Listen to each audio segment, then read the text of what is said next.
રજા હે યુનિફોર્મ પહેરીને આવ્યા છે ફોટા પાડવા માટે. શું? ના ભાઈ.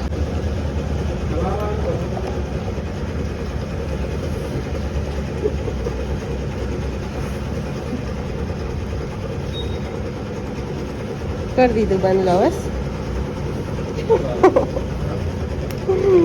રોય હે રોયન રોયન શ્રદ્ધા રોયન શ્લોક જો સીધો રેન ને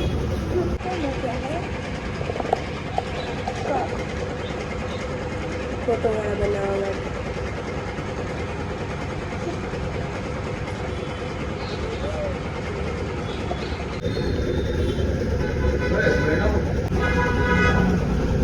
અરે હું જવાનો છું આપી દઉં અહીંયા ખુદનો બ્લોગ જોઈને શરમાઈ ગઈ શ્લોક. શ્લોક શરમ આવે તારો બ્લોગ જોઈને? તમે તો જો ખુદના ફોટા જોવે છે બહાર ખાઈ ગયા. આનું ફટાફટ મૂકવાનું ટ્યુશન જવાનું.